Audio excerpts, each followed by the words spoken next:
So, kini nga time no, naghunahuna mi og unsay maayo buhaton kay Friday man gid ni siya. So, among gitry mag fruit salad. So, dapat ani ato raning last year 2025 gilumutan na ni siya sa akong galeri kay karon palagi ko kana laging tapulan ko mga sis mag-edit diri sa mga video nga nakong file na sa akong galeri.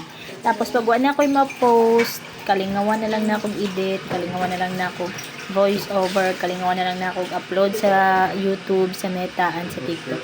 Maon na akong buhaton, ay ha pa mag-edit. Hinuon, daghan kong makuha nga videos from my TikTok nga i-upload para kay Lola Meta, diha.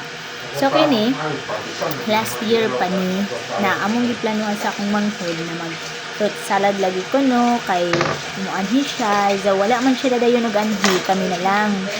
So, asa naman itong giingan sa gobyerno na kaya, hindi gobyerno, correct me if I'm wrong. So, kaya daw ang 500 o sa pangagsudo na sa any Filipino family daw to. Basta mo to, nag-trending to that time. So, kami gitry na mo ang sis, hindi o obra yung 500 pesos niyo sa family of 7, 8, 9, 10, or maybe sa family of 2, sa amo pa lang ni Kevin, no? Wala gini obra ang ilang 500 pesos. Imagine. Kana is food trip lang namo and then fruit salad ang among trip. So, ato gitry kung moabot ng 500. So, upon looking for the price list dito sa supermarket, no, fruit cocktail, mga gatas, and everything na imong i-mix, kulang man ang 500. So, I make another suggestion. I make another list na kakasya si 500. Pero kulang pa din talaga siya sa mga prutas palang mga sis. Talagang lunok na lunok ka na lang.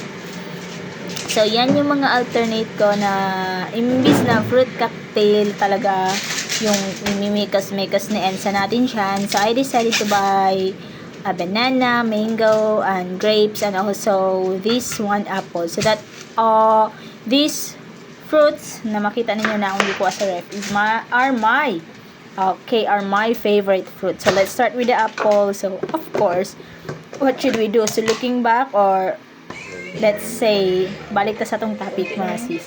Sa maot to na yung giingon 500. So di talaga siya kaya. So that time ako na siyang giraidian. Chika-chika mi ana at that time kung talaga bang legit yung trending na trending. Sinatawa na lang kami dalawa ni Boss Kevin. Kasi pag sa amin lang dalawa, hindi talaga siya kasya mga sis.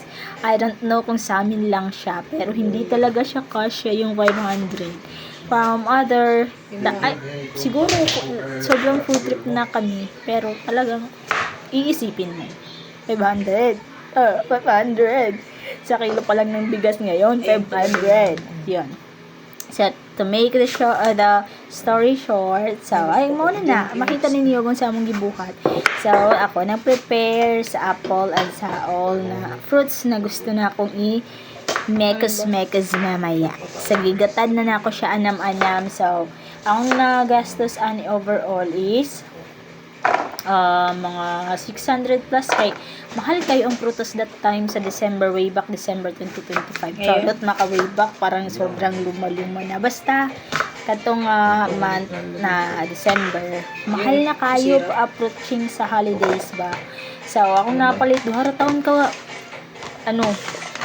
kamansanas, o isa kasiti nga saging, na ay papaya, arang mahala, o na ay grapes, valor 100, kung sa padira, kung sa gatas, dito minapak, ganun. Mahala gid kaayo sa gatas, ay, so isipin niya, ipagkasya yung 500. So, kung gusto niyo ng quality ko, yung putahing, wow, hindi tinipid. Kung gusto niyo ng ganun, hindi po talaga kaya yung 500. Kahit isipin ko sa spaghetti pa lang, Diyos ko, hindi talaga. Baka mag-ketchup na lang po talaga yung imekos-mekos natin mga innocent yan. So, yan ha. Real talk. Charot. Real talk. Hindi talaga kasya. So, siguro para sa amin, in my own opinion, in my own experience, di talaga kasya yung 500 sa Noche Buena.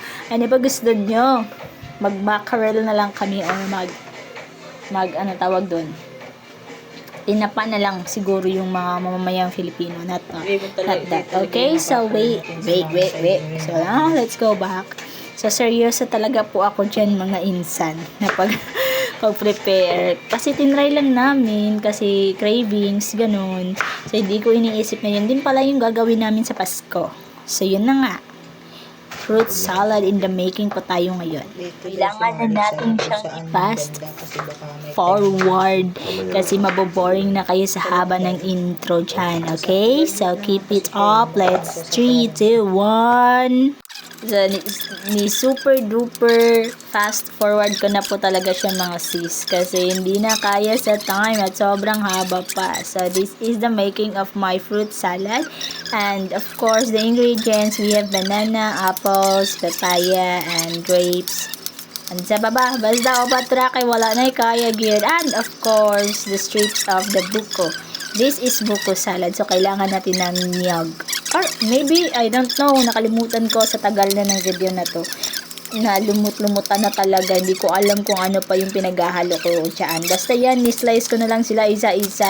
At then, may mangga pala, mango, yan. Nakalimutan ko. So, yun yung paano ko siya ginawa, mga minsan. Kasama feelings, emotion, lahat nandyan. Kahit pawis. Oh my God. Sa first time ko nga gumawa ito dahil wala po tayo sa Magallanes, hindi ko kasama yung family ko. So, kailangan kong matutong mag-isa. Although, alam ko naman paano magluto, no? Kasi nga, ako yung breadwinner, alam ko paano magluto. Talagang, nung nagkaroon ako ng mga kapatid at lumaki na sila na yung nagluluto. Hindi na ako na tinag or hindi na, huy, ikaw. Hindi na ako yung sumalo sa lahat ng mga gagawin. Kumbaga, nakapagpahinga na si Ate Coco at kailangan na natin magkaroon ng husband. Charot. So, yan. Dyan. Nakikita nyo, papaya na yan. Ang liit. Pero, ang pricey niya po. Sa Magallanes, ninanakaw lang namin yan. Oo, ninanakaw lang. Charot. So, yan. Ang sarap niyan. So, yun po. Yun lang yung share ko about dito sa video. Dahil wala naman talagang ganong ganap dito. Nagmamarites lang kami. Kasi kami nga lang dalawa ni Kevin. At hindi talaga kasya yung 500 ipaglalaban ko. Hindi kasya yung 500 na sinasabi niyo. Oh my goodness. So, ayan. Yan na nga, sabi ko. Nakita nyo, gaano pa din siya kadami. Siguro na padami, kaya hindi nagkasya yung 500. So, may buko strips po siya, kasi buko salad halagang 150. Ganyan lang po siya. At lagyan na natin ng pinakamurang gatas. Pinakamurang Nestle cream. So, yan. Pika-pikain natin, mga sis. So, wala akong nilagay ng buko juice. Hindi ko nilagay ng ganun. Nilagay ko lang condensed. Yan, pinakamura yung cowbell na yan, ha. Pinakamura na talaga yan. At saka yung cream, yung ano yun, hindi Nestle cream kasi hindi namin afford na sa 60 plus. Yung kinuha namin is nasa 43 lang po talaga. Tapos maybe isang ganyan lang, isang can lang na maliit. Basta parang kung pagsusumahin dyan, no, kung sa mga dilata pa lang, talagang inaabot na ng 300 plus. Tapos, tsaka yung fruit cocktail na malaki, tapos nata de coco, ang mahal. Kung iisipin mo, hindi talaga kaya, sis. Hindi kaya sa bulsa. So, yun. Yan palang is craving lang.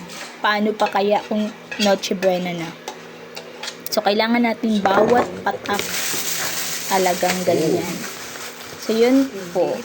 Tapos, imekos-mekos na natin yan para makakain na, sis. Ano pa bang inaantay mo? Arat na. And sa part na pag mekos-mekos natin, ni-fast forward ko na naman siya kasi wala naman masyadong ganap. Nagme-mekos-mekosan lang kaming dalawa, nagbibisi-bisihan habang siya nag-prepare ng aming ulam. At ito pang himagas namin. Okay? So, yung perfect ingredients, mango, banana, papaya, apple and grapes, and can of condensed Nestle cream, and yun lang, dalawa. Thank you po for watching.